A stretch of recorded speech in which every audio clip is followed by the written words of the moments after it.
Long before the formation of the Sith, the Jedi Order, and even the Galactic Republic, there was a group of Darksiders that would serve one of the most brutal empires that would span the galaxy. These Force users were known as Force Hounds, and they played an important role in building the Empire that would ultimately act as the catalyst for the formation of the Republic and the era known as the Old Republic. In this video expose, to complement the first episode in our The Old Republic, A Complete History series that was released 2 days ago, we'll look at the Force Hounds used by the Rakata and how these powerful Darksiders helped to build the Infinite Empire. The primary role of Force Hounds was to act as servants of the Rakata and their empire, specifically through their efforts in finding planets throughout the galaxy with populations that were strong in the Force. This way, the Rakata could continue to discover powerful planets and individuals to further grow their empire. The best example we have of the Rakata capturing, enslaving, training, and then utilizing these Force Hounds is through the legend stories of Zesh and Thrill within the Dawn of the Jedi comics.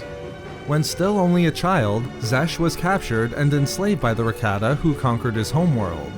Upon determining that he was Force-sensitive, the Rakata placed him in a brood consisting of other children who were also strong in the Force.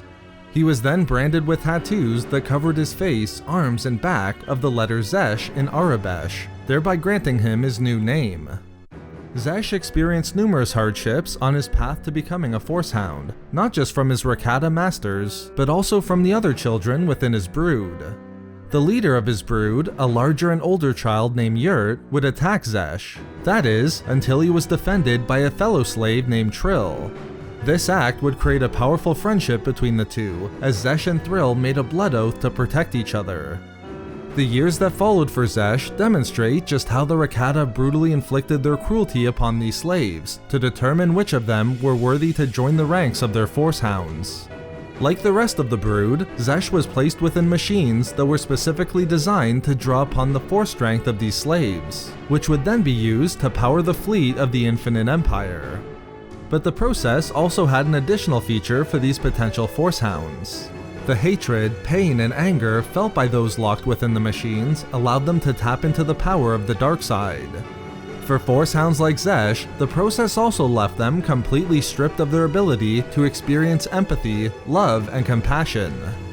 With a deep connection to the dark side and the perfect servants to their Rakatan overlords, each overlord would choose the strongest of these former slaves to become their Force Hounds, a position of great importance within the Rakata hierarchy. Now extremely powerful, Zesh would become the personal warrior of Praetor Tulkar, while Trill served Praetor Skalnas, creating a bitter rivalry between the two Force Hounds. As Tulkar's Force Hound, Zesh discovered many planets that were strong in the Force for the glory of his Praetor. Slowly, Zesh would rise to become one of the greatest Force Hounds in the entire Infinite Empire. But his greatest task was undertaken almost 25,800 years before A New Hope. After Trill was unable to locate a planet for her Rakatan overlord, the Empire turned to Zesh.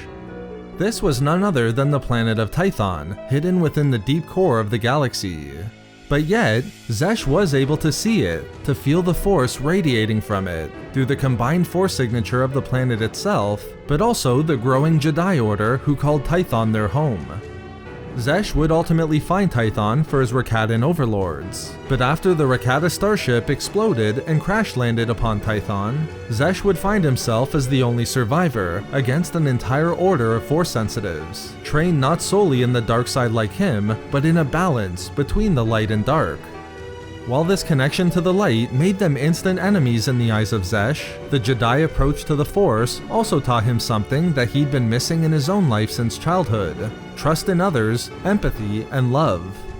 Ultimately, after some negotiations of sorts, Zesh would come to accept the Jedi way of life. Although the Rakata would ultimately find Tython and send the might of their empire after both Zesh and the Jedi, Zesh trained the Order and taught his new friends how to create the weapon known as the Force Saber. Using it and banding together, Zesh was able to strike down the ruthless Praetor Skalnas, and preventing their drive towards gaining thousands of other worlds in the galaxy to dominate. This was a defeat that would mark the beginning of the eventual downfall of the Rakata Infinite Empire. And for Zesh, he would begin his new life, one that would be dominated not by darkness, but by balance. And let's just say, it all worked out just fine. So there we have it, the Force Hounds of the Rakata Infinite Empire. We love making these videos, so why not subscribe for more fun Star Wars theories and discussions. Also, if you enjoyed the video, think about giving a like or leaving a comment. Or perhaps follow us on Twitter at SW Reading Club for updates regarding the channel. Or support the channel through Patreon for access to exclusive rewards and discussions. If not for me... For what a great concept to introduce into a major movie.